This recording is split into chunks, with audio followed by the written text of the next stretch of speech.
Hello, Night Nation. I'm Trey Stroko, joined by Adam Eaton. Welcome into Sons of UCF Live at our new time, 9 o'clock. Adam, hello. How are you? Trace, greetings. I'm doing well. How about yourself? Doing well. I got a little pep in my step. I swam at lunch. I hadn't been swimming because it's just been unbearably cold. And it's a heated pool, but the heater's been off, and I don't want to be outside in the cold. Sure. And the heater was still not right. It was like 79 degrees, which is not, for me, optimal. But after the first lap, I was good. And, so brought a little energy today. Are you taking questions at this time? I have questions. What are we? Are we backstroke, breaststroke? What are we doing here? Freestyle? I don't freestyle. We're this guy. Yeah. Okay. I don't like that backstroke. I'm not a fan of that, and the butterfly, I'm not a fan of that. And, okay. But the other two, I'm good with. So okay. Well, I can't wait to see you in the Olympics one day. Mr. Matt Dolan reminds us 30 weeks until the start of the 2025 UCF football season. And our friend Fifth Quarter UCF, 210 days until the start of the season. I felt like this week, I got to be honest with you, a little bit of a lull this week, a little bit of a lag this week. We've got softball media day Sunday, and the season starts a week from tonight, and baseball media day on Wednesday, and that season's coming. And but this week seemed a little slow. Well, we knew the football news would slow down at some point, right? The trickle-out effect of the coaching staff was announced this week. Obviously, the recruiting period from the transfer portal has ended. So we knew that there was going to be a bit of a slow time right now. Basketball filling a lot of the void. A tough one this week at Kansas. I think we'll get into that later on with our good friend Ben Hazel. But there's not a lot going on, but it's going to ramp up, Trace. I will tell you this. You and I talk off air all the time. I'll let the audience in on a little secret here. We were not looking forward to a Gus Malzahn off season in terms of what were we going to talk about with this team. And at least we've got some rejuvenation. We've got some freshness into our lives. But I do think it'll be slow as we kind of ramp into to the spring camp. Hopefully we get Coach Frost soon. Maybe some of the new coaches. Heck, maybe even some of the new players, Trace. Let's all dream and wish for the best.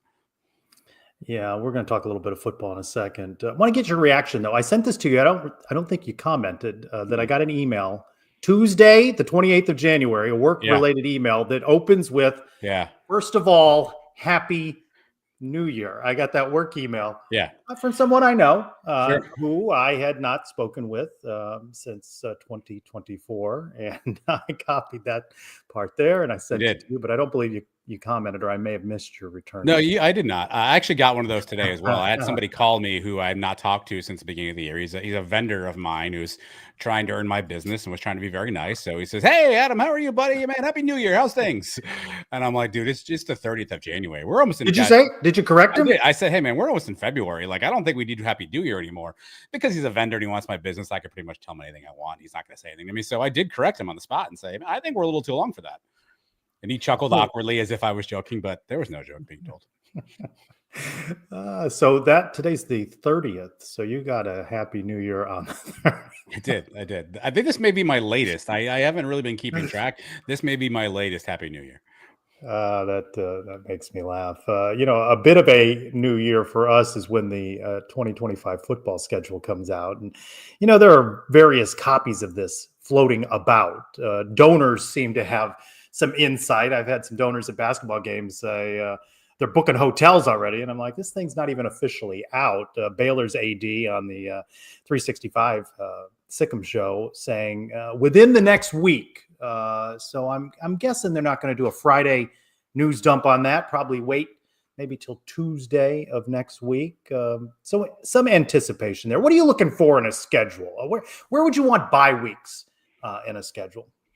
Yeah, I don't want them too early. And I've heard some rumors. I fear we may have an early bye week this week. I don't want them too like early. An early bye week. Yeah, I don't want them too early. I kind of want them spaced out. I actually think last year's bye periods were fine. I think it was after 4. I think it was 4 bye, 4 bye. I think that's the ideal split. So I don't want a bye week too early. I'd like to understand who we're playing and what that team is coming off of, right? So does that team have a bye? Are they going to be fresh? Are we going to be behind? And then who the opponent is leading into. I think that's also important. Are you playing a cupcake school, or are you playing a school where maybe it's going to be a bit unique and different and you need to do something schematically? So I don't like an early bye. I don't like a bye too late. I like the nice spaced out buys, but I don't think we're going to get that every year. Only one thing we know officially is the ACC released its schedule. North Carolina dropped its schedule and schedule graphics, and they announced that they'll be coming to UCF Saturday, September 20th. That game hasn't gone off in previous iterations so far. So if you're concerned about the weather that time of year, that may be a precursor to some weather. And of course, it's not official, but UCF likes to have that opening game on a Thursday. So you might anticipate a schedule with that. And we know there's 5 road games in 12 play. It goes back to that 4 home, 5 road model. Yeah, I'm curious where the home road games will be. Right, last couple of years, I think we've had a pretty good, split of home road, home road, home road. So do we have that same path this year? We're gonna have back to back road games, and what does that look like? I think that's another important element of the schedule too. I think and how does it end? Right, those last couple of weeks are always interesting. So I'm curious to see who the last couple of opponents are down the run there. I think we have Houston this year. Is that the space game? I mean, that makes a ton of sense. So where does that game slot in? Obviously, space game traditionally later in the season. So do we get Houston later? Is that the space game? What do we got for homecoming this year? Who we welcoming for the homecoming game too? So some things still to be ironed out. But again, I don't want an early buy. But the September 20th game is interesting because, again, you assume we're going to open on that Thursday. That's late August. So how do you get 3 games in there, right? Because, if the non-conference goes first like it usually does, then it seems like maybe you're slotting yourself up for a bye in there someplace. We saw it when men's basketball played a couple weeks ago in Ames, Iowa. It was like 7 degrees outside. I'm also looking for what are those late games on the road and whether they're in cold destinations. It turned out West Virginia late in the year was not so cold, right? It was cold when they got there on Friday. There was some snow flurries and the like on the Friday, but by Saturday it was pretty manageable. So in the 40s, I'm curious to see if Cincinnati is a late game on the schedule, and whether that's cold in Cincinnati. So cold to me is a factor on those late games. That's a good point. I mean, obviously, UCF doesn't necessarily love playing in the cold weather, but I'm curious to see kind of how this team reacts to this schedule differently than maybe what you saw under the Gus Malzahn era and how that works out, right? So how the team prepares for some of these games, what the weeks lead into it look like. It's funny, Robert said in the chat, a bye week game was a guaranteed loss under Gus Malzahn. So yeah, how does that frame out for us this year, right? Do we have a better run of it this year? So I think that'll be interesting to watch as well. But a lot of newness too, right? I was actually had the fine pleasure of joining Kuz's Corner, which is a West Virginia podcast, and they're going through the exact same thing we are, right? So we talked a lot about the similarities between West Virginia and UCF. Obviously, that seems to be the team we're going to play every year, right? So, what does that matchup look like now coming back to Orlando? They beat the tar out of us last time they were in Orlando. Rich Rodriguez knew, Scott Frost knew. So there's some juicy storylines on this schedule as well. But again, you got to see how things kind of split out to understand specifically what you're going to get into. But I can't wait for good schedule release. UCF Mike's already penciling in how we go 13-0 on this one, and where the wins and losses are. So it's always a good time when you get to see what's on the schedule, and then the games are played, and you're like, oh my goodness, I'm an idiot. I don't know why I thought we'd ever win this game or why I thought we'd lose this game. Seems like a January topic to discuss. Dolly Drama is saying there needs to be a Suns road trip. Of course, we haven't done exactly a good job of a Suns home game tailgate. Yeah. Mm-hmm. But if you were looking at the schedule and you knew you had Baylor on there, BYU, Cincinnati, who am I forgetting in there? Kansas State, forgetting one other. Who's the other one that I'm forgetting? Would you be open to a road? I'd be fine with a road. Your road game options are Kansas State, Cincinnati, Baylor, Texas Tech, and BYU. We know you'll be in nobody is going to Texas. We know you'll be in Lubbock, so we'll see you in Lubbock, Trace. No desire to go to Cincinnati. Heard really good things last year. 2 years rather, you were there. Kansas State seemed like a really good time. Great atmosphere. The atmosphere. Good town. Yeah, good college town. Good brewery. Good food. Yeah. I think so. Selfishly speaking, like looking at this schedule, one of the games I would think about is Baylor, because Baylor, if you have a family and a wife, and like I happen to, that's the home of Chip and Joanna Gaines, who do something pretty famous with houses and whatnot. My wife watches that show nonstop. It's on my TV more than I know. So you could convince a Baylor trip to go to do that, and then their little setup is in Waco, right? Problem is that if that falls at a certain time, what is it going to be cold? Is it going to be holidays? Is that the Black Friday? What are we doing here? So Baylor's one game I'm thinking about because I feel like I could twist the family's arm on that one. Robert may know this. Someone told me this at a basketball game that Dr. Pepper Museum is located in Waco. I know you're not a big fan. I've had one Dr. Pepper in my entire life. I don't even think I had the whole thing. I just had like a little shot of it, I suppose. Was this in Vegas at Big 12? This was in Vegas. This was in Vegas. I think Robert filmed it. The only time I've ever had Dr. Pepper. So I'm not inclined to see the museum by any stretch. Oh yeah, no, that I would definitely go to the. You go museum, Dr. Pepper? Oh yeah. You're Dr. Pepper. I didn't know that. No, I'm not. I mean, I'm fine with it. It's better over crushed ice, and I don't like all the variants of it. I just want the original. Over crushed ice. Sir Trelko, yes. I think it's better over crushed ice. Does the ice have to be crushed, or can it just be regular ice? It can be regular ice. I think it tastes better over crushed ice. What's the properties that make ice taste better when it's crushed versus non? Do you know? I don't know. Because my daughter has this thing too. So there's some Starbucks that have pebbled ice, which is obviously the smaller ice chips. Apparently, pebbled ice tastes much better than regular ice, and so we seek out the Starbucks facilities that have the pebbled ice versus the. They don't all. Apparently, no. Apparently, that's not a requirement. I don't know if it's the machines that. So what's pebbled ice? What's the difference between? And it's a smaller little. I mean, I'm not sure what's a pebble. Isn't that what crushed ice is? Isn't it the? I think crushed ice can be bigger, shards of ice. Yes. Shards. Shards? No, is that not the right word? I just wasn't expecting that phrase. I try to use phrase. Yeah, I would check out the Dr. Pepper Museum. I could see why. Have you been to the Coke Museum in Atlanta? I have not. Have you been to a cheese museum? Is this accurate? Well, I don't know about a cheese. I don't know if it was a museum. Was it a museum? I'm looking at the screen here, and it says, "quote Trace and I went to a cheese museum." This is all the factual. I don't know that museum I currently have in front of me. I don't know that it was a museum, but they sold cheese. Explain more. I need. It was a place with a lot of cheese. I mean, it was really good, but I wouldn't fit it into the museum category. But at the Coke Museum, we can rule them out as a sponsor based on that read, Trace. Thank you. It's a place with a lot of cheese. Thank you for that. Has every type of Coke branded product sold in the world that you can sample. So things you've never thought of or tried that exist in other parts of the world, you can sample 30 or 40 different kinds of cheese emporium. Does that make more sense to you? No, I remember where it is, but I don't think it's a museum. So anyway. Andrew, what's your go-to drink when you get to a hotel room? We're doing questions early tonight, friends. What's the question? I minimized the screen. What's the go-to drink when you enter a hotel room? Enter a hotel room? That's what he asks. I don't know. I don't know. Sweet tea is my usual go-to, which you can't find in a lot of places. Are you a regular sweet tea, a half and half? What kind of tea are we Arnold Palmer preferred, but sweet tea, definitely not unsweet. That's a big no. I think Michael has the right answer for water. Typically, if you've been traveling and you've been out, a nice cold bottle of water really gets you right. Yeah, I'm always carrying one of these tumblers. Well, we're supposed to talk about UCF at any point in the show. Let's go back. Is that on the schedule? I don't know.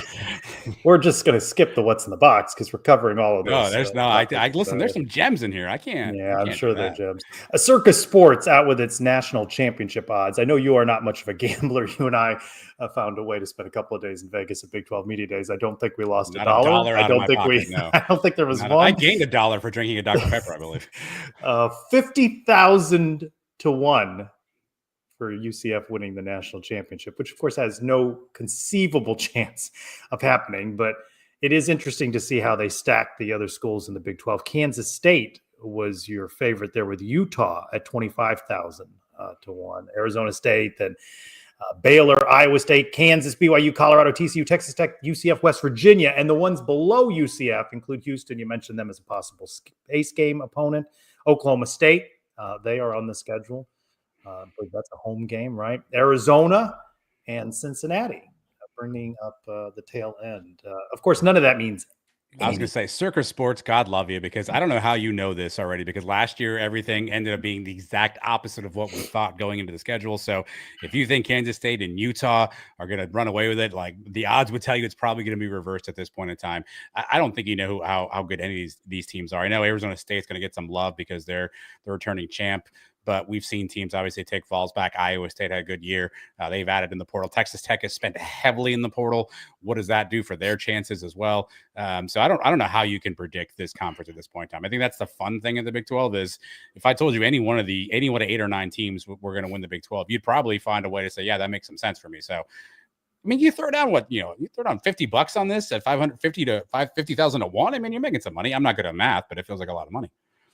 So a little bit of faux outrage from Night Nation this week. Matt Murschel reporting in the Orlando Sentinel, and what we've heard from Terry Mahajer is, maybe not a spring game. Maybe Scott Frost doesn't want to put the players that he's just brought in on display to be plucked by other schools. And some people, their Friday or Saturday in April is now ruined, apparently.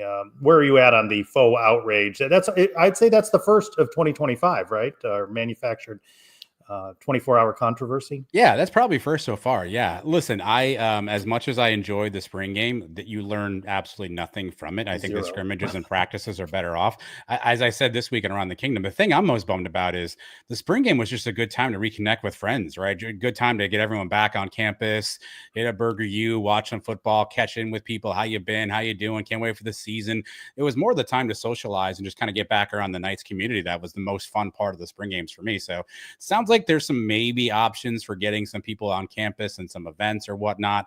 I don't think they've worked all the logistics out. So if you told me, hey, you can get on campus, you can hang out with some of our diehards, have a good time, watch a little football, be proud of your Knights and walk home and have a good evening, I'd be okay with that. I'm not going to miss trying to figure out whose QR code that was so I can know who made a tackle so I can get back in the Suns pod and say, wow, Andrew Harris really looked good in the spring game. And then I never see him again. So I'm fine without a spring game. I would like something communal that we can all get together and enjoy some football. Maybe some open practices, open scrimmages, whatever that might be. But I'm fine without the pageantry of a spring game. Had opportunity this week to speak with the sports information directors for UCF football, trying to get a feel for where we are now that the full coaching staff has been formally announced by Scott Frost and by UCF. And we've been asking for media availability with Scott Frost. We haven't seen him in a formal way since the introductory press conference. Also, I'd like to talk to the new assistant coaches, and all of those things still being worked on. What I have been told informally, this is not breaking news, okay, that maybe they're looking to start spring practice. Breaking news, Trish reporting. No. Right. That spring practice may begin the first week of March, and that sometime now in these next couple of weeks, we may have an opportunity to talk to Coach Frost and his coordinators and maybe the other assistant coaches. So we'll have some time to prepare for that. I certainly don't want to talk to Coach Frost after practice 1. I'd like to have had an opportunity to talk to him about the staff that he's put together and some of the decisions he's made. Yeah, look, I think, as much as you and I traffic in the need to have some people to talk to so we have some content to discuss, I'm okay with them prioritizing hiring a staff and getting some players, right, and kind of taking that first 6 weeks, if you will, and roll and getting things kind of up and running. I would like to hear from him in the next couple of weeks, just as we kind of approach the spring and just kind of check in and see where he's at and what the plans look like for some stuff. But I'm not of the camp of he should have been out there every week talking. He put his head down, he went and hired a staff and got some players and whatnot. So I'm fine with that. But now I think is the time where good old Scott's got to get back in front of one of these microphone thingies and at least reintroduce himself to UCF and let us meet some of his players and coaches and understand what the future looks like. I mean, there was so much excitement when he came in. You kind of mentioned a bit of a lull. Now would be a good time to spark that back up, right? And get back out there and let's see Mackenzie Milton at a podium. There's a lot of rumors of former Knights who have been hired on analyst and staff roles, right? Let's see some of those guys come back out, and let's continue to traffic in the nostalgia of 2017. We can live off that high until it gets time to spring game or spring practice or spring whatever, and then obviously fall into the summertime and wait for the season to start. Showed a video clip on my Twitter handle there of Roth Tower construction, everything fenced off in that area. Also a consideration on doing something inside the state, safety issues, construction issues. I think they do want to have some sort of fan-friendly event like you mentioned there. So maybe this is the time. Was it your idea, Mike's idea, to bring back some older players? We've ruminated on this for a long time on the Suns podcast. Some sort of a old school, like if you watch the Pro Bowl games tonight live from UCF's campus, you didn't see the Nicholson Fieldhouse looked tremendous. What you can do with lighting It's fantastic. Yeah, no, it looks huge too. I'm like, oh my, how big is this place? They are so cool with the camera angles and the lighting and the different But colors they had on the they had walls. a quarterback accuracy competition. They had like a gauntlet of stuff, right? They were playing dodgeball at one point in time. So if you did something like that, let the fans hang around, let the players kind of amble over, throw some autographs. Again, I think people would be more than fine with that. But if you want to bring the legends out and do some sort of a legends event of some sort, who can still throw it the farthest, or I said on around the kingdom, I mean UCF cradle of kickers, right? I mean, give me Matt Prater, give me Matt Wright. Where's Javier Berlegi hiding at these days? Like, who can hit a field goal still? You know what I mean? Like, get Mac Loudermilk and Caleb Houston, who can do a coffin corner punt. You know what I mean? I think people would love that kind of stuff. Front and center in the photo inside Nicholson at the Pro Bowl Skills Challenge was one Paul Rubelt. He was also at the groundbreaking inside the bounce house before they began the Roth Tower construction. He is sort of the face of the offensive line. When is Paul Rubelt not front and center? By the way, I feel like by definition, he's just all front and center. Yeah, I asked what's your final grade on the 2024 UCF offensive line? Again, a lot of negativity. They're channeling their inner RJ Harvey. How did this team go 4-8? But 57% said C. See, I'm kind of a B in that. I think when you've got the running attack that you had, I don't blame the offensive line for 4 quarterbacks standing around. So I don't blame them for 28 sacks allowed. And where would you put him? I'm a big Herb Hand guy. I know you are. I think he did a good job. I think that's what skews this, Trace, is because the quarterback shuffle didn't do the line any favors, right? Getting used to a new quarterback, maybe people holding the ball a little bit too long, right? So I don't think that did him any favors. But RJ Harvey can't rush for those yards without somebody creating a crease here and there for the guy. So it's probably in the that B- range, I guess, probably in between a B and a C on that one, because again, you couldn't cover up the warts of the quarterback play, and one could argue when RJ wasn't in, the running attack wasn't as prolific as it was, but it's so tough to grade some of that stuff. But I think between B and C is probably fair. So give me B-. What the heck? I think we've talked about this a couple of weeks back, the importance of getting QB1 right. And maybe you have QB1 and you've got the quarterback right in this mix of quarterbacks, but you've got to be right on the offensive and defensive lines. And we'll turn over to the defense in the next couple of weeks and talk about that position. But the offensive line, a lot of questions when Paul Rubelt, again, is the most prominent name. Everybody else gone, graduated, defected. Can we use the term defected? Caden Kittler gone, and others. A lot of new names here, and how they come together. How can they come together? I think that's a big question. Well, we've talked, I think we said this last week on the show, that maybe the most important assistant coach hire would be Sean Clark, the former App State head coach, who will now be controlling the offensive line. And he's going to have to bring, this group together who hasn't played together previously, been at other stops, other schools. How do you bring those guys together? How do you make them gel together as a collective unit to run whatever this offense is going to look like? So he may have the toughest job on the staff right now, is getting that group to gel. And listen, I'm all for bringing in the portal guys. We needed to, right? We had so many gaps and holes, but I think we've seen over the last couple of seasons, depth on the lines is equally as important. So, sure, we find our first 5, but how many times in the last couple of years have we started with the same line that we finished with, right? There's always puts and takes, people coming out, injuries. So you're going to need to be able to go 7-8 deep on that line, just kind of in that first rotation. Do we have that kind of depth? I think that's the concerning part, is maybe you find 5 guys to come together and work, but do you have that kind of depth overall to withstand a season long of a potential injury on the offensive line? That's a huge unknown at this point. Yeah, big if. Paul Rubelt. There's also Walt Claire Flynn. We heard his name a season ago. And then all the new names, right? It looks like you have a center in Carter Miller from Louisiana Monroe. And then the guy I like, guard Memolar from Washington, Preston Cushman from Ole Miss, Jakaya Leftwich from Georgia Tech, and Justin Royers from someplace called Virginia Union, Division II school. So there's a lot of work to be done on that offensive line. And again, we're a couple of weeks away, probably first week of March, if everything is trending in that direction for the start of spring camp. How much we're going to get to see, we don't know the rules of what is going to be allowed in terms of access, but that's a spot I'd like to stand for a few moments and catch some video and see if we could see anything. Usually it's just stretching drills right under Malzahn, but that's a position group that we're going to be focused on, whether they can come together. And I think you hit on it, is the depth in this one. So A lot to be decided. It's so uncertain as we turn the calendar from January to February here soon, what this roster is going to look like. So many questions, and there's a lot of questions about what will the offense look like. And I think we all understand this, but the offense will look like nothing if the line isn't able to block and protect and open up holes for the running game. So that's going to be the most important piece. QB1, we've got to nail right. What's our receiver depth look like? Who's the running backs behind, Miles Montgomery? But if you can't block for these guys, it's going to be a long year. So I think that's got to be the group that gets fortified. Curious to see how Coach Frost, how Steve Cooper, how Sean Clark, how do they scheme up this offensive line? And if there are weaknesses, how do can you game plan around that? How do you make this unit feel less patchwork and more like a unit that you think is formidable in the Big 12?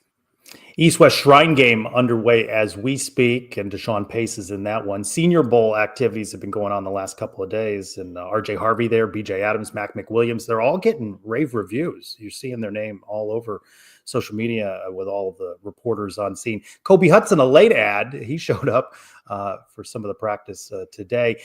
Bailey Adams of the Pegasus podcast also does some work for the Pewter Report and covering the Tampa Bay Bucks, has been in Mobile for the Senior Bowl activities, and he caught up with some of our former Knights.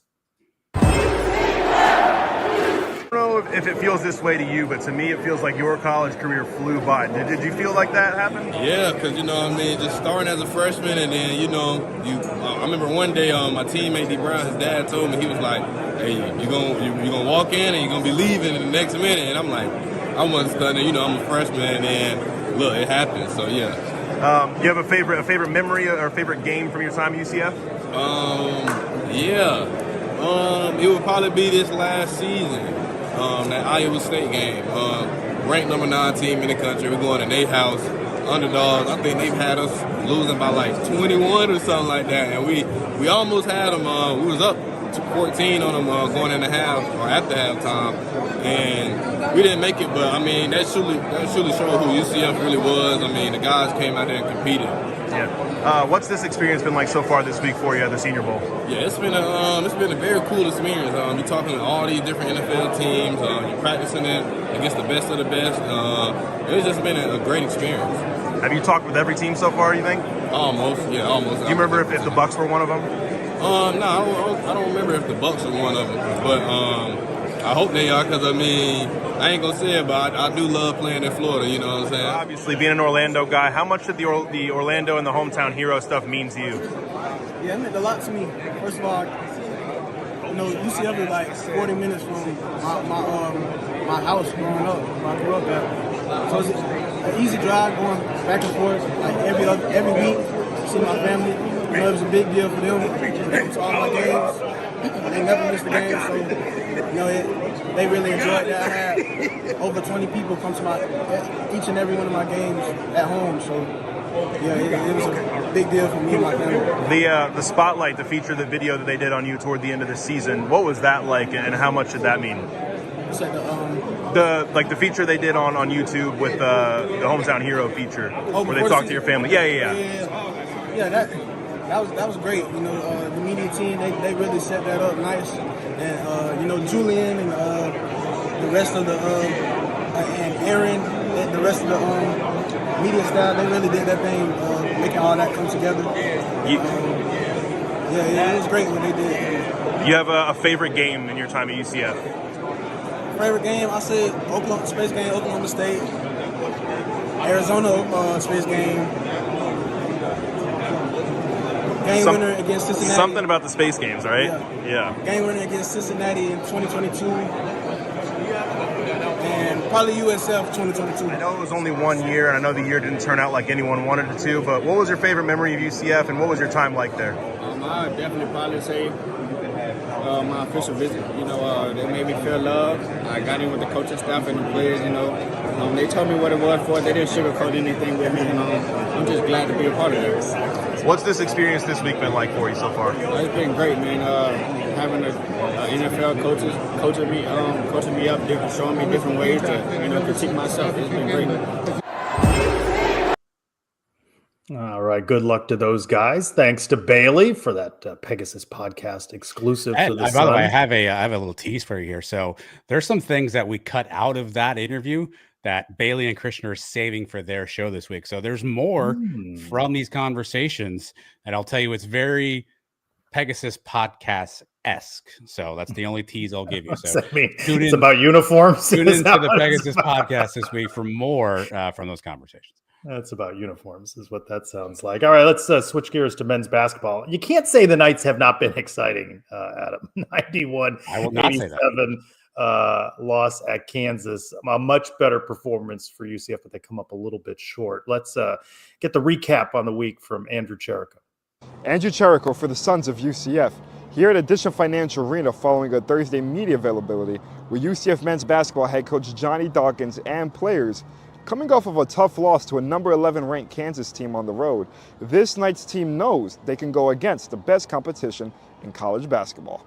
Well, I think it was good for our guys. We've been some, competitive games against some really, really talented teams, and that's good for our guys to see, that they're capable of competing with them. I mean, I think that's a good thing. You don't want to go in any situation, don't think you can win or don't think you can compete. Man, it does a lot for us, man. Like Coach said, we're right there with any team in the country. No team, we can hang with any team. We can beat any team. We're a great team. We just have to believe in ourselves and lock into the attention to details. Like we have all the tools. We just have to do it, and everybody has to be a star in their role. I feel like it's a really good thing for the conference because as we're going forward, we're going to play really good teams. And I feel like if we keep going to the same mentality, there's just some little stuff that we got to figure out, and then we're going to be good. UCF is 4-5 in conference play as they prepare for a crucial 2-game home stretch where they look to get back to 500 as they face BYU Saturday at 4 p.m.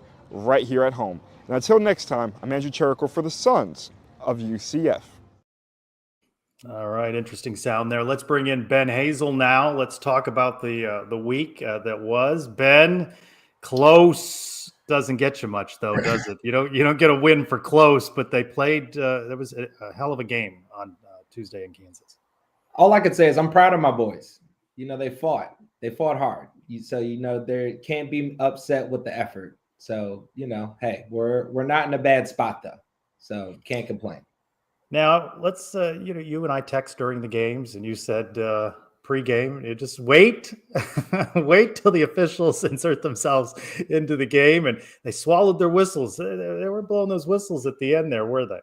No, and that's what I've been trying to tell you guys. I said this early in the season. Why? I hope our home referees and the conference got a good glimpse of what it needs to be like for the home team, because that's how it always is for Kansas, right? You hear the records and then you watch the game.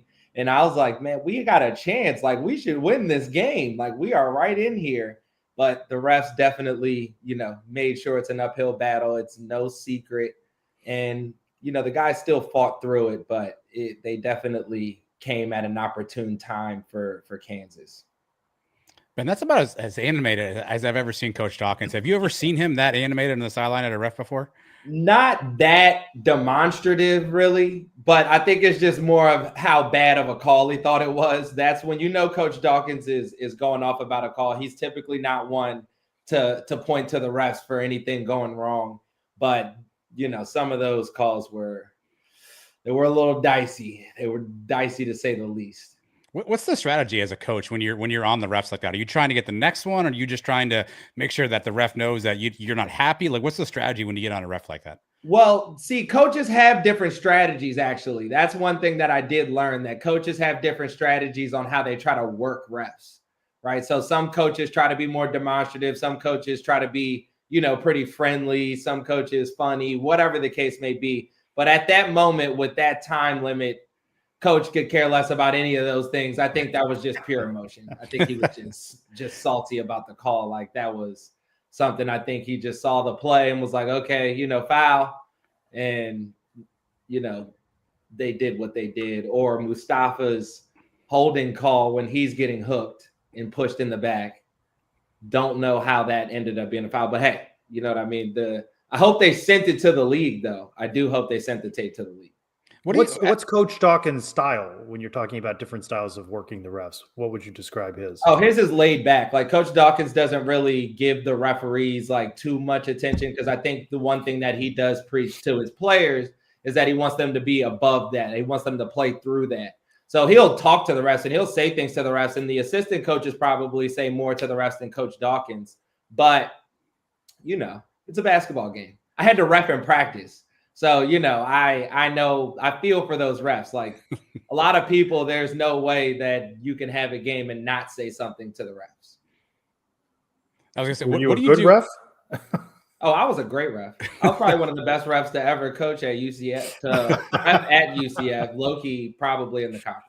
Well, what do you do as a coach in that scenario, Ben, where you know the officials were not on your side? What do you tell your team at postgame? Because to your point, you don't want excuses, right? You want to continue to win games, but obviously there were factors. So how do you kind of draw the line there between, hey, it was 8 versus 5 tonight, but also telling the guys how they got to get better? Well, you basically say that's why you got to knock them out.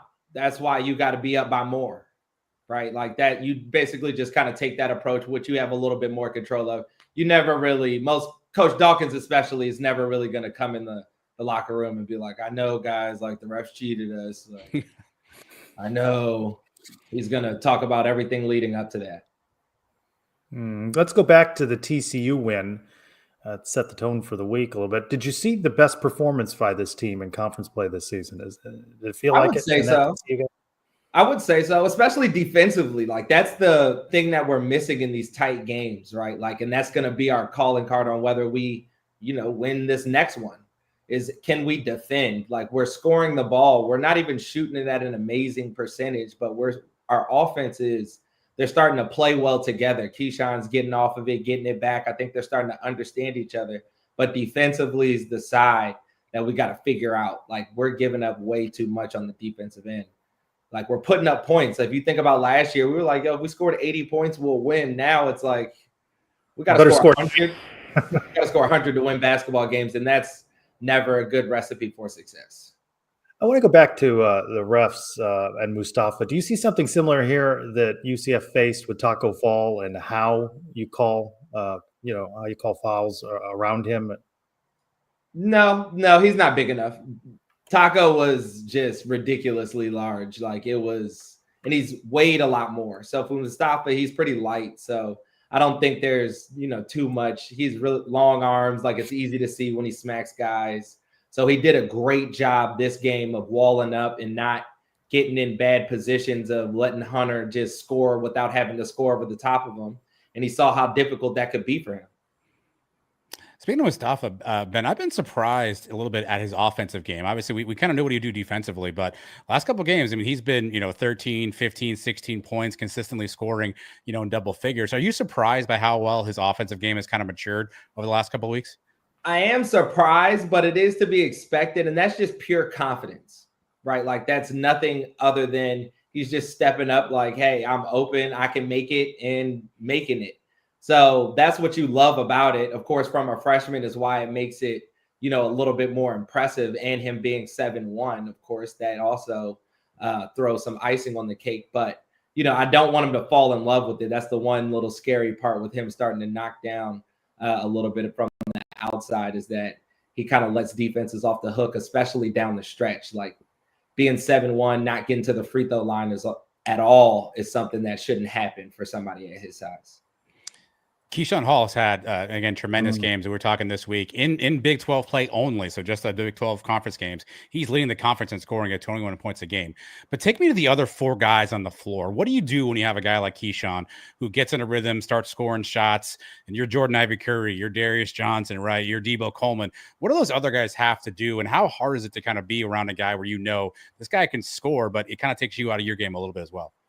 I don't think it's taking them out of their game. We scored 80-something points. Like what Darius had 19, Mustafa had 17, Jordan Ivy Curry had 10. Like, guys can't really complain. They're getting shots up. Like offense, they're playing fast. They're sharing the ball. I would say with Keyshawn, with how he goes about it, I think they found a good niche on how to play together while he still gets his points. But with them being guards, I think it still frees them up. Like Jordan Ivy Curry could find some ways to get some open looks with playing. They were doubling him, right? Like with a guy getting off like that, it almost helps you out, especially as in the guard spot. So I don't think it's too much of an adjustment, especially now in the season. I think they've actually kind of figured it out. So 4-5 right now. Get back home, host BYU, then Cincinnati. You want to protect the home court. Here's a big opportunity to do that. Oh, this is a huge game. This is a huge one. Like, I hope all of Orlando understands how big this is for the Knights, especially for this season. And I think it's one that they definitely can get if they play defense. If we lock down defensively, we will win. So I think the guys they sound locked in. They're playing with a ton of confidence. Hopefully them coming home will be all that they need to get a dub against the Cougars. Are you seeing progress defensively? I think we saw it in the Houston game. You mentioned TCU, and then they give up the 91 at Kansas. Of course, Kansas is Kansas, but are you starting to see what Coach Dawkins has said, that he thinks there's progress being made and that they're growing into being a better defensive team? They're definitely a better defensive team, but I think they're learning that just because you're a better defensive team in spurts will not give you the result that you're looking for. Like, it has to be a full 40 minutes. And I think one of the things is when we make subs, like Benny's not necessarily giving us the production that we want, especially on the defensive end. He's going for a ton of steals, kind of getting out of position. We're not really getting much from the bench in general. Dior, Mikey, and those guys, I think, are where we're starting to see some of that letdown defensively. They are improving, but I think there still needs to be more steps to be made just so we can keep a consistent level defensively. Like, teams are starting to get loose. Like, again, we're scoring in the 80s and we've just lost tight ones, and offense is not the issue. But outside of just making shots against TCU, we got off to a much better start than we've gotten off to at home in a long time. Did you see anything differently in that opening stretch against TCU that they haven't done throughout some of the other home games? I think they're just sharing the ball a little better. And I think they understand kind of when guys are going to go, where guys are going to go. Like, especially Keyshawn, where he likes to get the ball. I think he's trusting that guys will give him the ball back. So I think that was one thing that I saw as far as a big step forward offensively for us against TCU. That's why we started a little bit faster. And I think it's been carrying over. Like, offensively, we haven't taken any steps backwards. We're going straight ahead forward. We just need the defensive end to catch up. All right, I said this on Around the Kingdom this week, and I think Trace and Eric agree with me, but I'll say it to you and see if you can agree with me as well. Darius Johnson's on the line, and I said to both those guys, it's harder to miss a shot on purpose than you would think. Darius gets up there, drains the free throw he was trying to miss. Am I wrong? Is it harder to miss a shot purposely than people realize? No, it's ridiculously hard. It is so hard. We used to have to do it in practice. Sometimes you're doing the rebounded drills, and like, guys will try to run off the court so they don't have to do it. Because if you make it on accident, coach is looking at you like, yo, what is wrong with you? Like, don't make it. But it's hard to do, especially at the free throw line. Is something you never practice, right? Like, you never go in the gym and I'm like, yo, like, let me try to make it. I literally will talk to people and I'll talk junk and say like, yo, I'm trying to miss it and still make it. You know, you're never trying to miss it when you're on the basketball court. What did you make of that call? I know a lot of controversy around, was he shooting a three? Was it not? What did you make of the call that only got Darius 2 free throws? I thought he was shooting it, right? And I thought that was just a great play, right? You know, you're going to get fouled, and he timed it perfectly. But again, on the road with those refs, they will never give that to the road team. Only in Orlando will they consider giving that to the road team. Oh, Orlando. That's fair. That's funny. All right. But if I tell you you've faced Kansas twice, Houston, Iowa State, you're 4-5. I know you want to win every game, but I don't know, 9 games ago, you probably would have taken 4-5 in this stretch. Yeah, you're exactly where you want to be. Like, our brightest days are ahead of us. Take care of one game against BYU, and we're right in the mix. Like, we're exactly where we want to be. Of course, you would have loved to have one of those signature wins because you're right there. But clearly, you're at that level. Like, we can play at that level. We just got to now string it together and string some wins together. That's going to be the name of the game for us now. I see Robert's question on screen. How much of a free throw success or failure is a mental game? It's all a mental game, the whole thing. Like, there's not one part about it that's not mental. One of my friends pointed out to me a long time ago, there's only one line that doesn't change your entire career, and that's the free throw line. So for some reason, you just can't figure it out, and that's just purely mental. And it's like, you can go practice it all day. You can go shoot out in front of your house all day. From the free throw line, it's the same distance. And the game comes, put some cameras around and get quiet. Being at home, it throws you off a little bit because you know there's thousands of people in here and it's dead silent. but you got to make free throws. But you've been playing ball a long time. Can you tell just by looking at a guy if you think he's going to make it or not? You can. So I will say this. All right. So when I was on staff, when DP was on the free throw line, he hit us with one of these, like, yo, I got it. And he missed it. And then we ended up losing.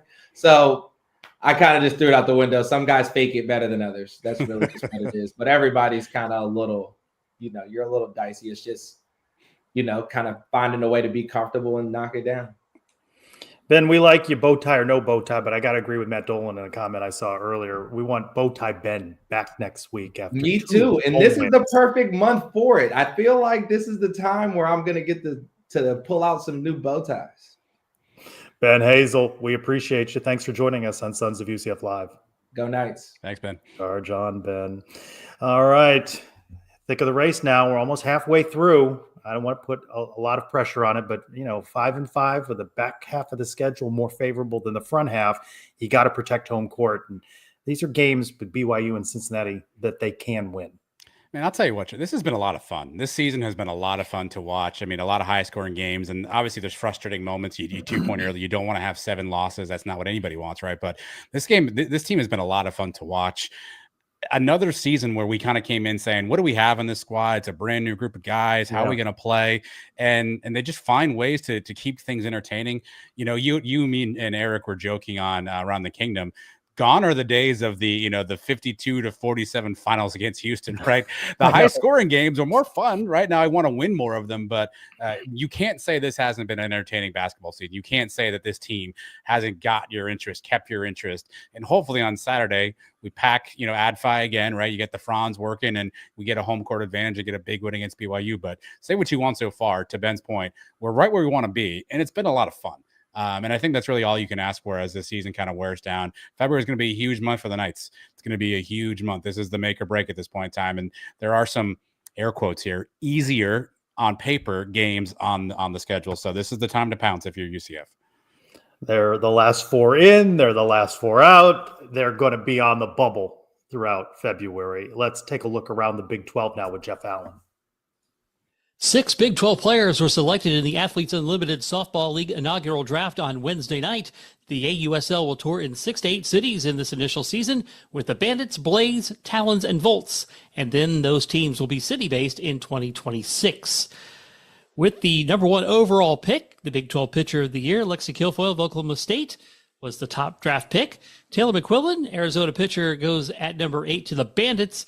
With the 10th pick, Deja Mulapola, Arizona catcher, goes to the Volts. At number 16, Hannah Flippin, Utah middle infielder, goes to the Talons. Her teammate, Anissa Urtez, goes to the Blaze at number 18. And with the 43rd pick, UCF pitcher Sarah Willis was selected by the Bandits. As we embark into the month of February this weekend, the push to March starts to get hot and heavy. This weekend's schedule looks like this. On Saturday, the Arizona State rivalry kicks off the weekend. That will be at 1 o'clock on CBS. Kansas battles number 3 Iowa State, 2 o'clock on ESPN2. Utah takes on Oklahoma State, 3 o'clock on ESPN+. Baylor entertains number 11 Kansas at 4 o'clock on ESPN. Number 6 Houston hosts number 22 Texas Tech in a top 25 matchup at 6 o'clock on ESPN2. On Sunday, West Virginia is at Cincinnati at 2 o'clock on ESPN+, and Colorado clashes with TCU at 4 o'clock on ESPN+. UCF tries to bounce back from that close loss to Kansas. Saturday at 4 o'clock, they take on BYU. That one will be on ESPN+. With your Big 12 Minute, I'm Jeff Allen. But Jeff Allen is more talented than just the Big 12 Minute. He also is the lead on To Your Point. How would you evaluate the show now? It's a couple of episodes in. You liking what you see from Jeff and crew? Finding our groove. I mean, you mix in a little bit of fun in the sort of the intermission there with some serious sports talk. I like you're getting people together that typically probably don't interact a lot. So you're not getting the same 2 or 3 people every week. You're getting different. You mean you and me? Very are. You, me, Elo, right? You're getting Elo's in this clip, so that's unfortunate. But you're getting different voices together, different perspectives. People from media, people who are kind of more on the podcast side, some writers, right? So I think it's been a good mix of fun. And the star, perhaps, of this clip here is our good friend Chris Boyle of the Daytona Beach News Journal, who chopped it up with us on this month's To Your Point, out now on our YouTube channel. There's a clip. Defensively, they need to be better. The rebounding and limiting these teams from just kind of putting 80 on the board, because I don't think efficiently they're good enough, or efficiency wise they're not good enough offensively every single night to go out there and run with some of these teams and score 85 points a game. But on the whole, I think they've done a pretty good job. You can find To Your Point, as you mentioned, on the Sons of UCF YouTube channel. I'm surprised you didn't choose a clip from Mike. Some of those are NC-17. I mean, it's a family program. Although we're later at night, I gotta figure that out. Oh, yeah, a little race here. There's a analogy about pizza that's in there that you all can enjoy when you get a chance. I usually am on top of our shows, but this one I have not yet seen because of work schedules and things. So I'm a little behind. So I appreciate your reminder. If you haven't seen it, it's new to you on YouTube. Right now, it'll be there all month. That is right. And longer, forever. Our friends with the Orlando Valkyries, the professional volleyball league team that's playing at the arena on campus, are offering us some tickets to give away. So what do we want to do here? Just direct message me on Twitter, or do you want to do something else? We didn't pre-plan this. They've got pairs of tickets. They've got a home match this coming Sunday at 3:00 against the Omaha Supernovas, and then the following Saturday, 7:00 against the Indy Ignite. So I've got some tickets, and I'll connect you with the Valkyries and give them away. Yeah, I say give Trace a DM and tell him one thing you like about the show, and if it's something he thinks is accurate, then maybe you'll win the tickets. How's that? How about the guy who commented on our YouTube channel that because we're not on Blue Sky as frequently as we need to be, he doesn't know, but he's commenting on the video. Yeah, you saw that, did you? Yeah. Somehow he made it to the. Listen, subscribe, and then you'll get the alerts and things. I get them when you post something new. There's a lot going on. New things. There's a lot going on. We're trying to post a lot of stuff everywhere. Sometimes we get a little lax. We are despite the fact that we have 72 interns right now, we are a small band of folks together here. So we will work on getting all that stuff. Free tickets. Message me and I'll connect you on the Valkyries tickets. And thanks to the Valkyries for that. All right, let's check in on some news and notes. I'm Jordan Ivy Curry, and let's go around the kingdom. Need a big game from him on Saturday. Really Women's basketball. He's the X factor. When he plays well, UCF plays well. Yeah. Women's basketball loses to Baylor 75-64. 10 straight losses, 0-9 in the Big 12. Saturday, it's part of another doubleheader on campus. Noon, the women's team hosts Houston before the men play BYU at 4. And then Wednesday, the women travel out to BYU. This Houston game is their best chance, I think, to get a win. Big 12 softball projections are out. UCF projected 7th in the preseason poll. Media Day is Sunday. One of our new interns, Manuela Salinas, and I will be out there talking to Coach Cindy Ball Malone and players, and we'll have coverage of that leading up to the home opener next week. They got a doubleheader on Thursday. Perhaps that second game will be completed, just before we go on. And as Jeff mentioned, congratulations to former UCF softball pitcher Sarah Willis, selected by the Bandits. I don't know that these teams had first names, right? Do they have cities, or they just were all names? I thought it was I had to read it twice when you put it on the rundown. So I'm not the person to go to for professional softball knowledge. Well, but Eric Lopez is. This week we talked about what to expect from UCF football in 2025. I don't know what the clip is that you chose. Maybe it's about that topic. Oh, no. What are we going to do, Trace? Oh, no more spring games. Please, give me a break. Hallelujah. Move on with our lives. I would rather them have an open practice or scrimmage where fans or especially the media, with all due respect to us, our fans and the audience, we're selfish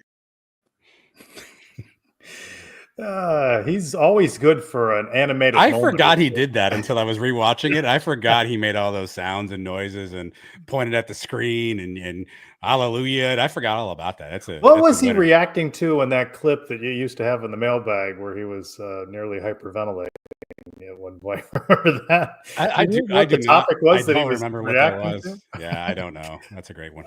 Around the kingdom, to your point. Various reports from various army of interns, all now on the Sons of UCF YouTube channel. We almost, however, did not have issue 10, edition volume 10 of the newsletter. What'd you do?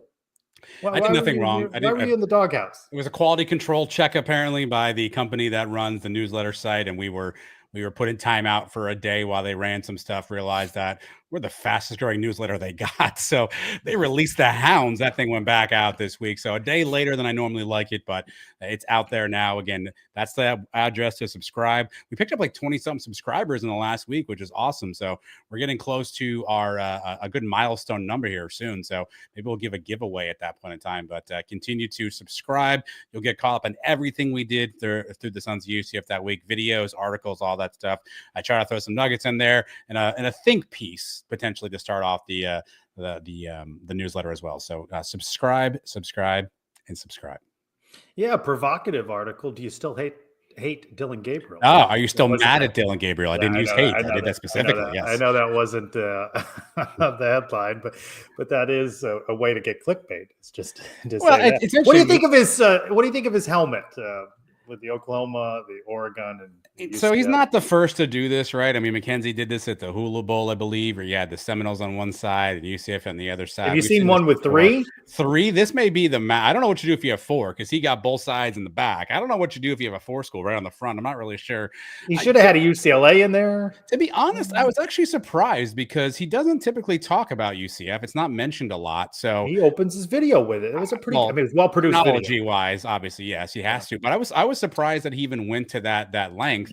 And to be honest with you, when I first saw it, I just thought it was a small sticker. I didn't realize he did the lance down the middle as well. So he's got the UCF stripe plus the UCF sticker. I didn't even recognize that initially. So, I mean, I respect that. And the point of the article is maybe we should just go from being mad to being indifferent. Times have changed. It's 3 years later. What he has gone through has been what everybody is going through now. What he's done has now been replicated 100 times. I think I wrote in there, Dylan Gabriel walks so Matt Lee and Lee Hunter could run. We're not mad at those guys. They did the exact same thing to an extent, right? So I think it's time just to be indifferent and wish Dylan well, whatever he does next. You'd think there's a day when they celebrate that Gasparola Bowl win. Was that where he's warmly we got decade? More room on the Roth Tower now. Maybe we put it up there. Is he a UCF Athletics Hall of Famer?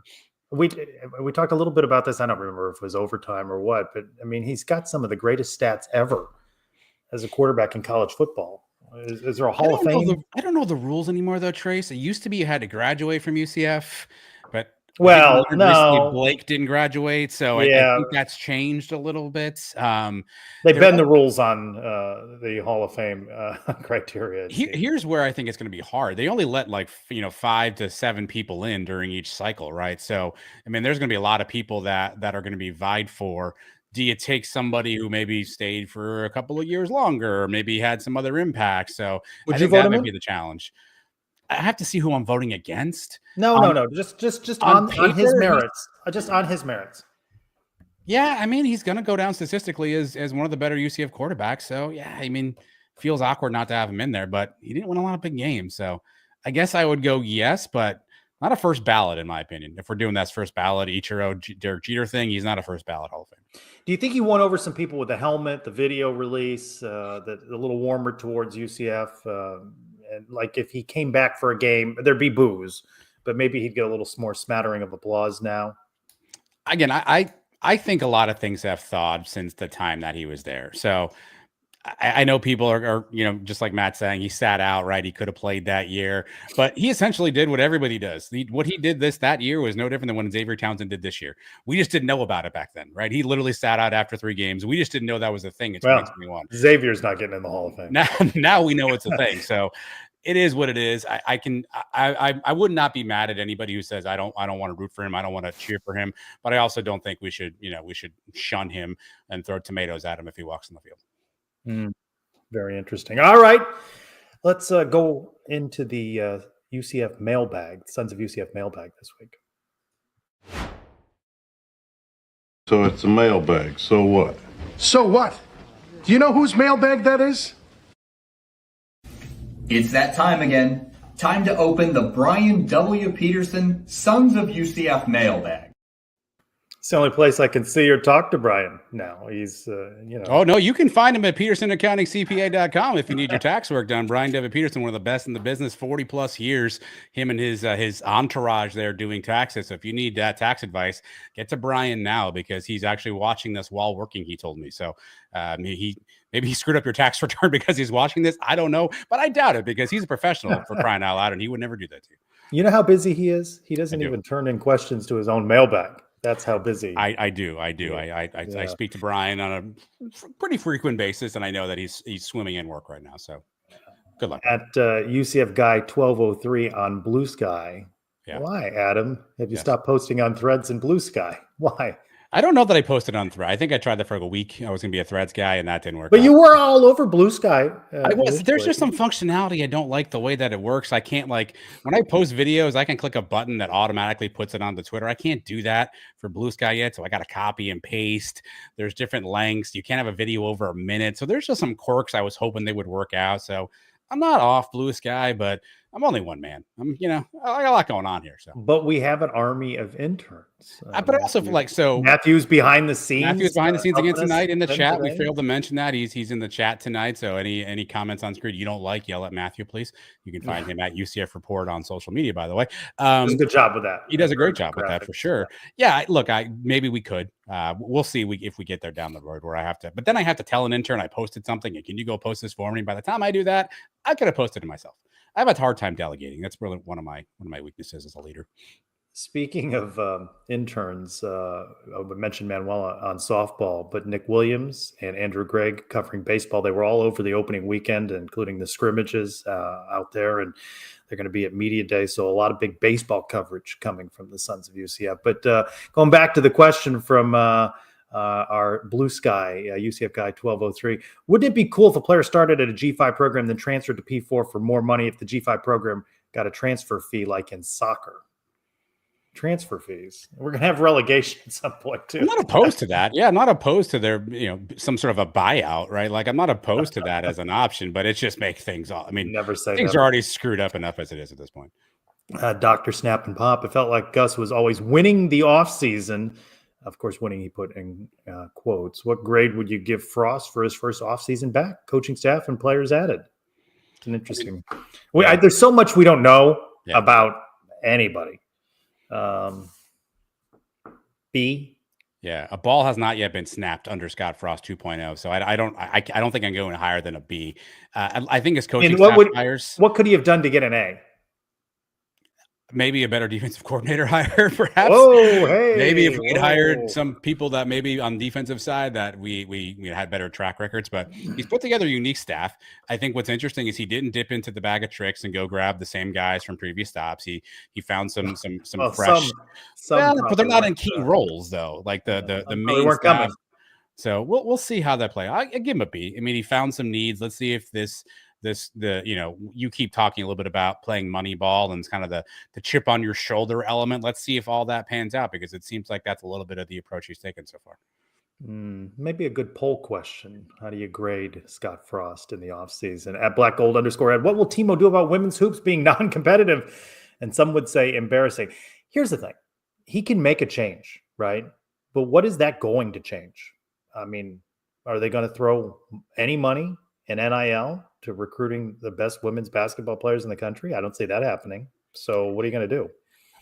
And I keep me honest in this race. I do not know the answer, so it maybe you do. I feel like Mike in this one. What's Satia Messer's contract? Do you know how many years are left on it? Because I think the thing you don't want to do in a sport. I think she got a 5-year deal, but I don't remember this. I think the challenge in a sport like women's basketball right now is I don't think you want to carry dead money over, right? So I don't think you want to pay two coaches, right? Pay Satia Messer to leave, pay a new coach to come in, because in theory, so if we go, what are we 0-9 right now? So if we go 4-5, like how does that appreciably add to the basketball program, right? I think that's the thing is with rev share, with everything kind of moving around, you're going to have to look at some stuff in an ROI basis, and what do you have to pay to get 5 additional wins? Is that ROI out if you're UCF women's basketball or any of the other sports? Frankly, I don't know the answer to that.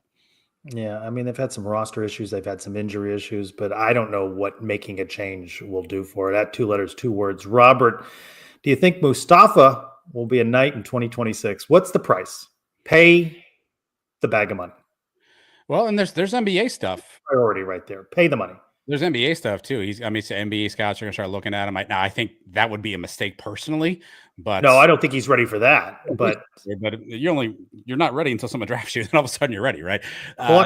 Plucked by another school. That's a bigger threat. He came here, early. I'm going to roll the dice and say he's still here. I think that's their biggest offseason priority. At Scott 88513, will we ever see Jalen Sellers in a UCF uniform again? He's wearing things walking out onto the court. I'm curious. I don't know. I didn't have opportunity to listen to the Thursday presser, so I don't know what got asked, if anything, about Jalen. But at what point are you in a medical redshirt situation here? Yeah, I don't know the rules on college basketball and how many games he's allowed to play. I think it's a little bit different for each sport to understand what he would qualify for. But if you've got one season left, NIL is going to become a thing. So where are we at with NIL? Are we paying Mustafa and we don't have money left over for some of these other guys? I think that we should prepare ourselves for the likelihood that we have 11 new guys in this team again next season. Clay_Pasco. Neutral site season openers are becoming increasingly more common in college football. Would you rather have a neutral site season opener against a blue blood or a home game against a mid-tier brand? Home game. Home game right now. Maybe in a couple of years when we're better. Or at the Citrus Bowl, but it's not a home game. Yes. You're giving up. Yeah, maybe in a couple of years when we're better and we need a good, non-con win or something like that. But next couple of seasons while we kind of get our feet under Frost, give me the extra home game. Yeah, at Riley Carey 16. Would you prefer Taylor Swift to be banned from all NFL stadiums so teams would have a fair chance, or would it be the same news over and over? Is she the it factor on them maybe going for a three-peat? I think maybe they're just good. Where are you at on the Chiefs fatigue? I have Chiefs fatigue for sure. I'm one who always does this. Like, I root for the underdog. If I don't have a horse in the race, I root for the underdog. You root for Philadelphia? Well, that's the problem is I don't want to root for Philadelphia. So I was really hoping we would get a Commanders Bills Super Bowl, although nobody would have watched that. I would have rooted for the Bills. Yeah. Because obviously they've had a checkered past. So I'm going to have to root for the Chiefs just because I have a couple of dumb Eagles friends and I just can't hear them talking out loud anymore. So you might as well go, let's get some history out of it and get it out of the way at this point. But I am a little fatigued when the same team wins over and over again. But if you don't want them to win, you got to stop them. And my team certainly hasn't done that. And other teams are struggling to do that too. So you got to give your tip of the cap to them.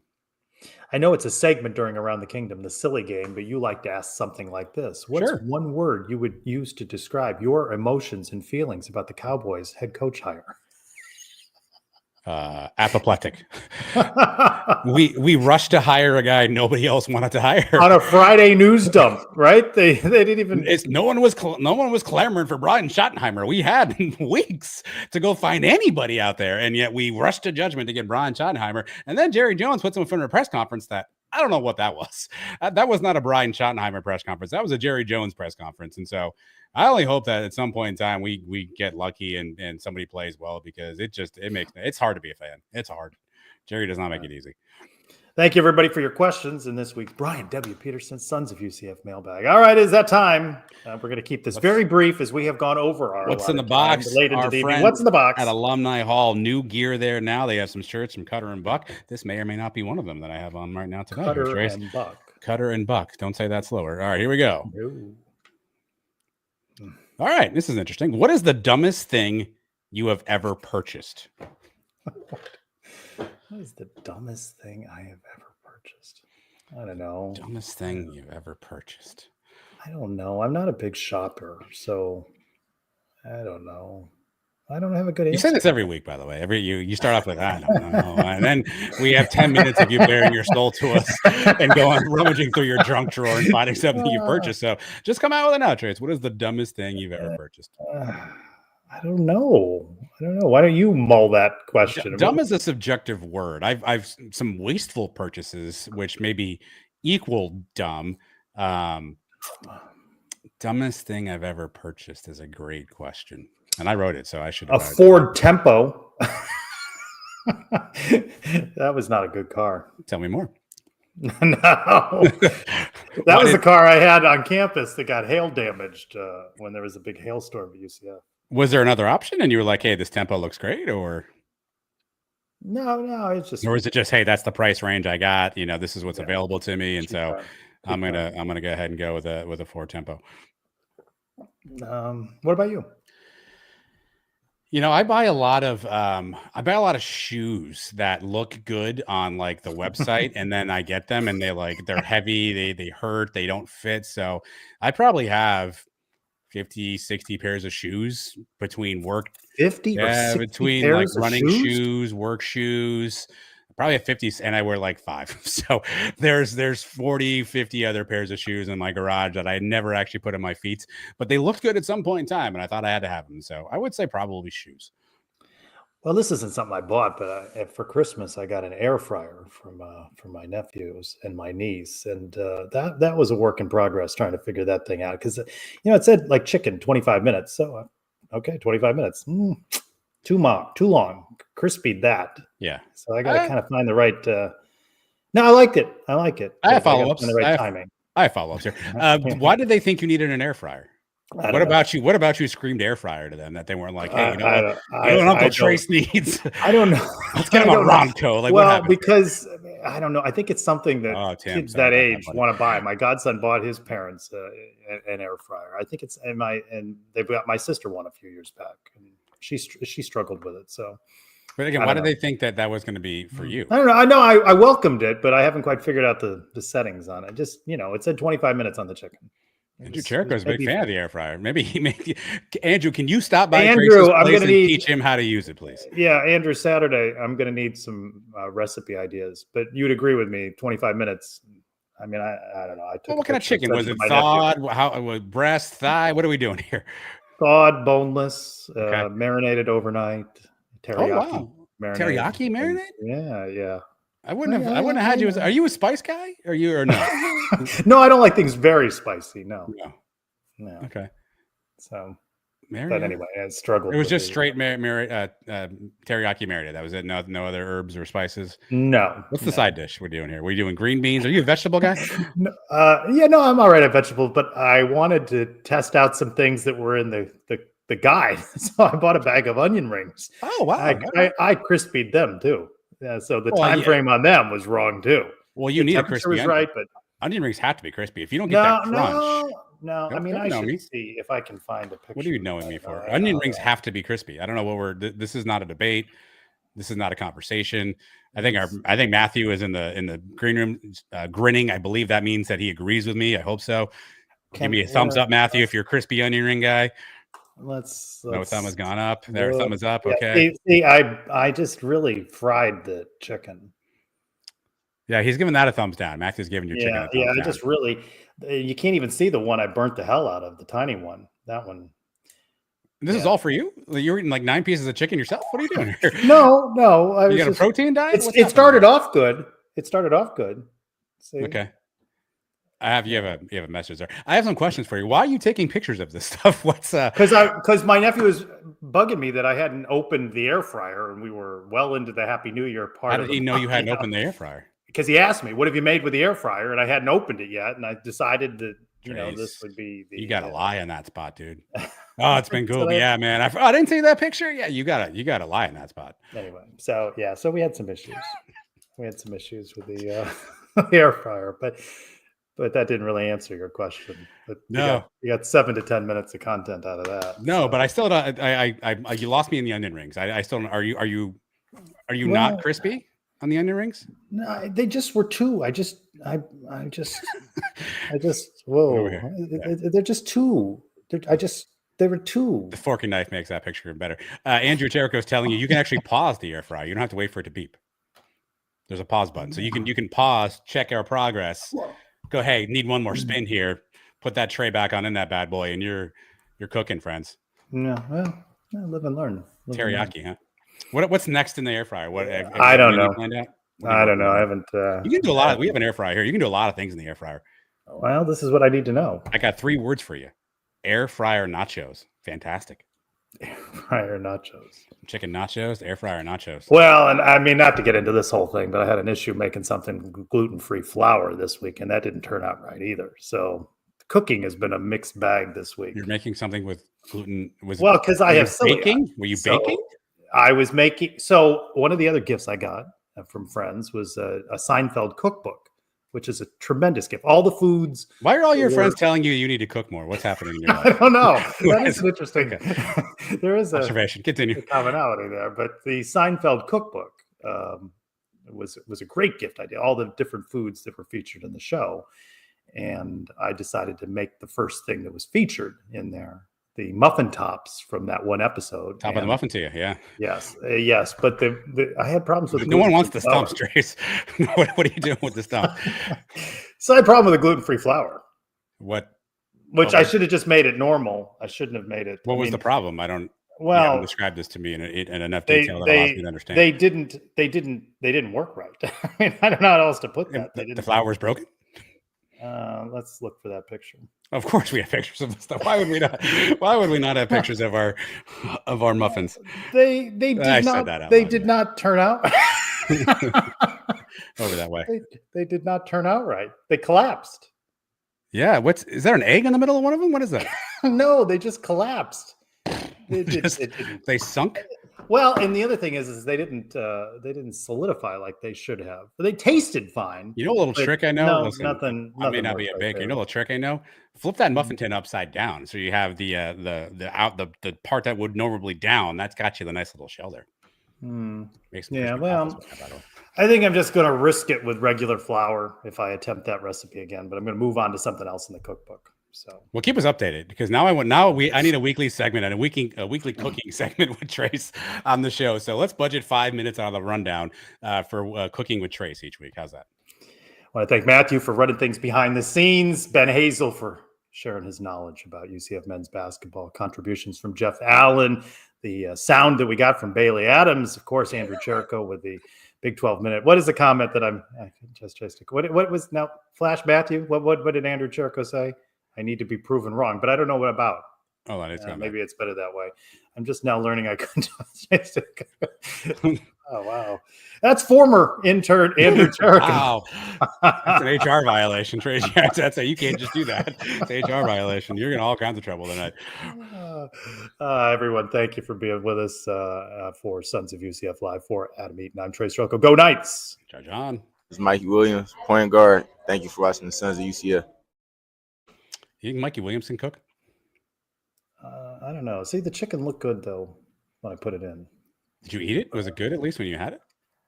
It's just crispy. It's just